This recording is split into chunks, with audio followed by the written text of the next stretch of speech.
We're independent on our own in our homes with our families, but we want to find ways to stay as connected as possible, to stay as engaged as possible, to be a community. And so I started doing these little teachings just to figure a way to begin connected, just as we conclude on Shabbat Connected.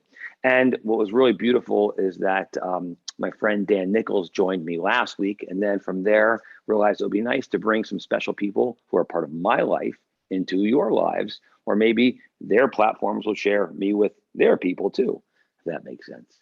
So this morning, a special person. It's like preschool.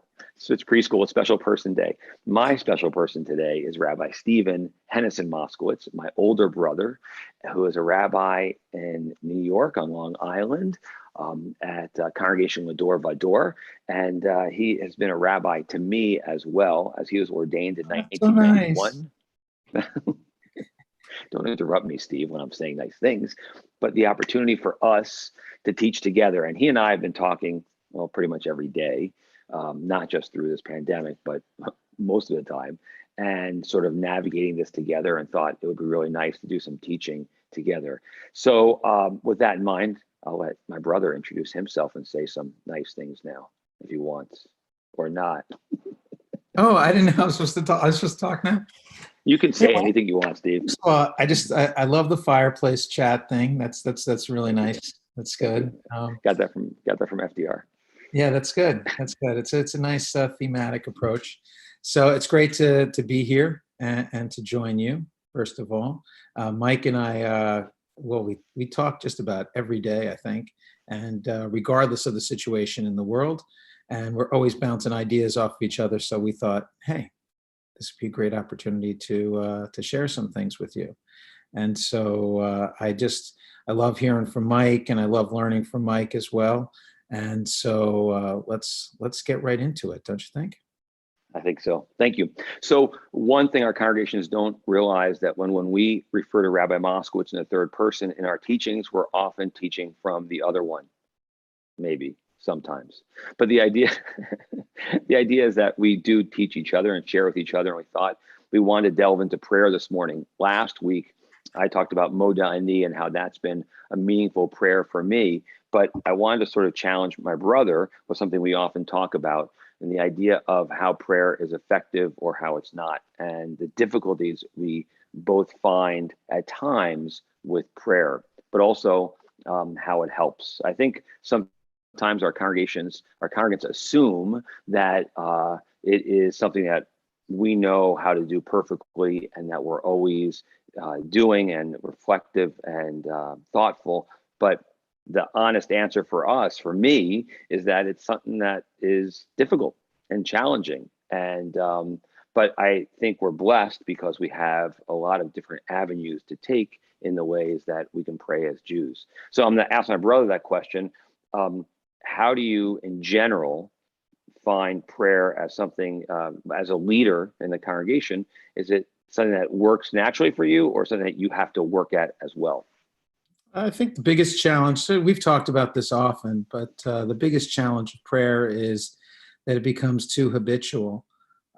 So, I mean, most rabbis can, tell you every page in the prayer book that certain prayers are on, because we recite those so often. And many of the prayers we can cite from memory because we've said them so often and so frequently. So the biggest challenge for prayer is that you stop thinking about the words, and you're thinking about, like, especially when you're leading prayer, you're thinking about what the next prayer is or the next reading you're going to do. Or not that I would ever do this. You haven't really fully thought out your sermon, and you're thinking about the sermon that you're going to give in a few minutes, and you sort of lose the focus of the prayer, and you sort of leave that prayer moment. So the fact that it can be so habitual, and you can just be sort of going through the motions and not focusing on the words, is one of the biggest challenges, especially for those of us who do it professionally. I would say it's also that choreography aspect to leading prayer. I'm always thinking about what's coming next, and making sure that the the services working together. And part of it, and Judaism is taught for us, that there's like three ways we pray: the dramaturgy, the drama of what we're doing; the historiturgy, the history that's in the prayer itself; and the liturgy, which is the literature, the words, that are there. Obviously, we always look at liturgy as the essence of it, but those other components, I think, are so important for us, and that drama of it really means something. I was going to piggyback on something you were saying, Steve. Though one of the strangest things, I think, is that people see us as the transmitter of prayers at times, or asking us, and it's an awkward thing. It's in Judaism, we're no closer, to spiritual, to God, than anyone else, and anyone can offer prayers. We don't have priests anymore, as other traditions may have today, and so anyone can offer those. But I think appreciate the fact that we know the prayers and want us to do them. But at times, I'm sure you have stories too, awkward when people say, "Oh, pray for me," and ask us to do that. Yeah, I mean, I think we also have, a difficult relationship to the words. We don't want to be the prayer for someone else. We want them to own that themselves and to pray for themselves, and and certainly not to be seen as the intermediary or the better prayer. Like, if you pray for us, then it's like somehow a better prayer.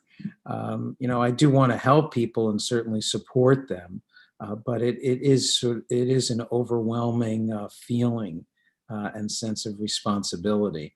But going back, to the words and the habit piece, sometimes it's cool to be like just lost in prayer and just be singing the melody and forget like that you're even singing a melody and singing a prayer. And that's sort of part of prayer. Are you laughing about my singing? Not going to say anything. Right. Well, that's the kavanah of it, right? That when you're lifted up into those moments, which are awesome, that you feel, right? And the intensity of that. I love, a friend shared with me once this idea that he had learned from his teacher, that every prayer at some point was an innovation. Right. Right. And the idea that some people feel, oh, they're so machmer, so strict, it has to be done this way. But I believe that we always can be innovating and evolving. And so that just because we've always said a prayer doesn't mean we have to always say it that way. Yeah, we have the fixed parts that we're expecting, that ritual, but there's new opportunities. And that's something you taught me actually with poetry. Steve and I were talking about what would be fun to talk about today. And I thought, maybe we talk about poetry, and that might be a future thing that we discuss, because Stephen is always engaged in poetry, loves poetry more than me, much more than me, shares poems with me all the time, with his congregation all the time. And it's interesting because some of those have become prayers, right? That we may look into for meditation, or that we share. And is that liturgy part of it that is important, I think. No, I think so many of the prayers are poems, or certainly were poems. What you said, one generation's kavanahs, the next generation's kevahs. One generation's spontaneous prayer and inspirational prayer becomes fixed. One of the challenges, though, is we right now have a very, very fixed prayer. Like, you have to have a prayer book, and so it's, you have to do this prayer first. You have to do this prayer second. You have to do it in this exact order. In the morning, you say this. In the evening, you say that. And sometimes we become too dependent on the script. Like there's this sort of like, okay, and that's, I think, part of why people see us as the sort of exemplar, because we know the script and we've learned the script. And so there's a sense that, well, I can't really pray as well because I'm not as familiar with the order and the structure. And I wish people felt more liberated to just sort of offer their prayers and say their prayers, and not worry so much about, the given script. That's why I like meditation, I think, and why we try to infuse that into all of our services, especially our the Come As You Are Friday night services that we do. That when we're together, we make them as casual, sometimes outside when the weather lets us, but we don't use a prayer book. Sometimes we may have a prayer card. Now online, we're saying, okay, we're on this prayer page if you want to follow, but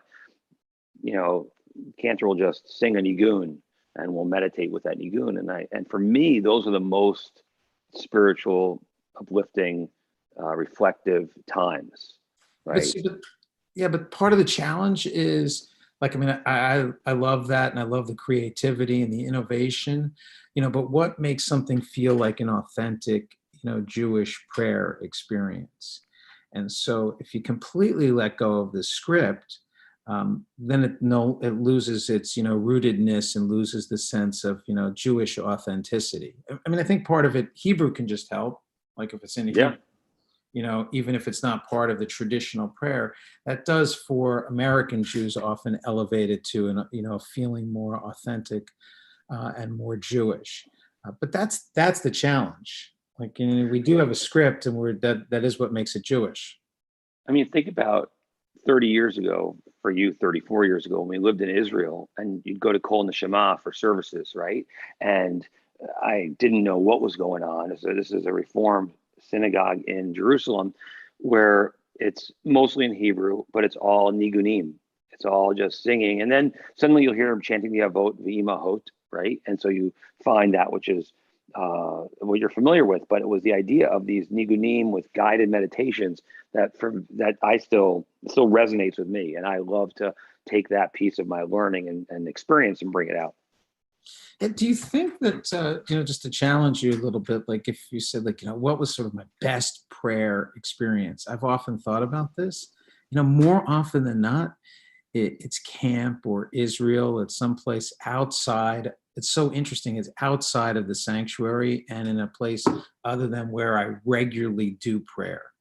And I've been wondering about, like, why does it not just like, well, it was, Saturday, in 2018, it was not just a regular Shabbat. It was someplace where I was, transported to some other place, and why is that? Why are those sort of the peak prayer experiences that we would look back to?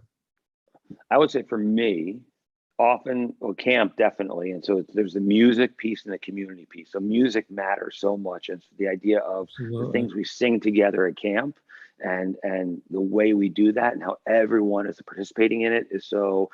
Think of the Shechianu at the end of Shabbat camp on Friday night, and how everyone is engaged in that, and how special that is. Or it's nature. It's something that is an awesome natural moment. Sunrise on Masada. I'm not someone who davens morning minyan, but leading a morning minyan, as you've hiked up Masada at 5 a.m, literally as you see the sun coming up, is this miraculous, awesome moment of the aha moment that Heschel would talk about. So sometimes it's the people I'm with too, special moments in my life that we've shared something together, my family, or I can think of one time, the Kotel in Jerusalem rarely is that. I think actually never, but okay, go ahead. I can think of two moments when it was for me. One, though, was when I was leading the first teen mission in 1996.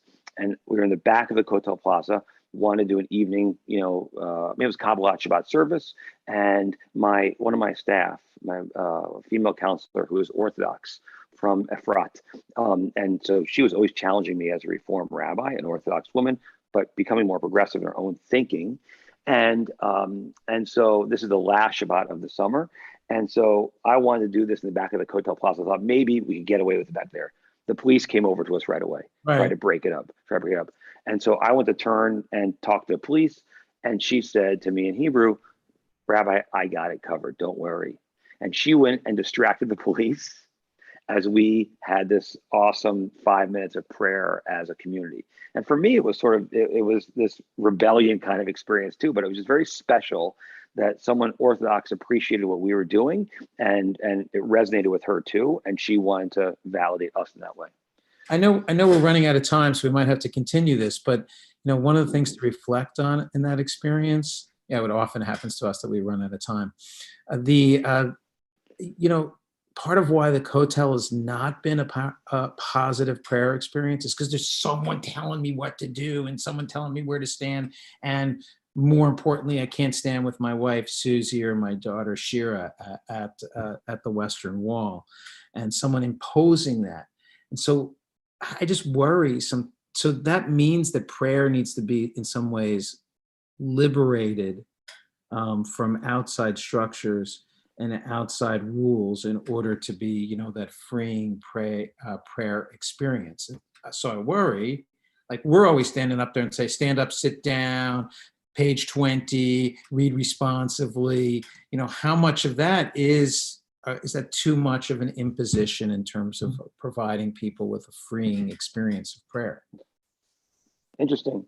It's funny because in these 8 weeks of staying at home and leading services in this way, I have said during our services, if you want to stand, great. If you want to stay seated on your couch, if you want to be having a glass of wine during services, you're with us. We're together in this, and that's what's making it work. And I think the comfort and the freedom people are feeling is very validating, and they're saying they're having more of a prayer experience right now.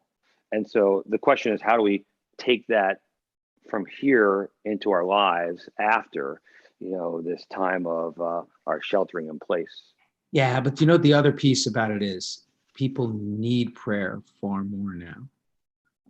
There's a sense of crisis and a sense of hurt and a sense of tremendous anxiety. So that's people are really holding on to the prayer, and the gathering, even though it's virtually, is much more needed, because it's like the only time in the week you might see other people, and so that's a very, very powerful and important experience. I'd say the prayer then reminds us we're not alone, right? And so the idea for us as Jews, certain prayers we say together, we're in this together, we're not alone. And I think prayer also is for us about having hope, right? That embedded in all our prayers, whether it's a Mishaberach, a prayer of healing, or a prayer of peace, or a prayer of thanksgiving, is appreciation in a sense to lift us to hope, right? And for me, that Heschel line from his essay, Moral Grandeur and Spiritual Audacity. You may have shared this with me, Stephen. I'm not sure.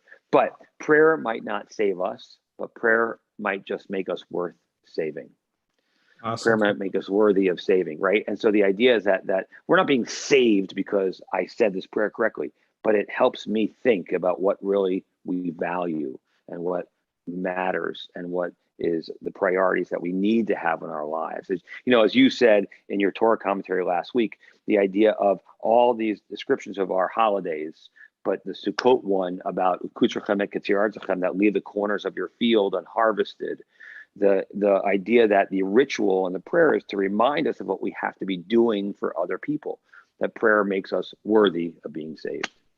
So, well, I promise this will be, short teachings, idea of perspective to begin our week, and that's what we've done. And we've gone a little longer than anticipated because Stephen and I love talking to each other, at least. And you got to be a part of that conversation this morning.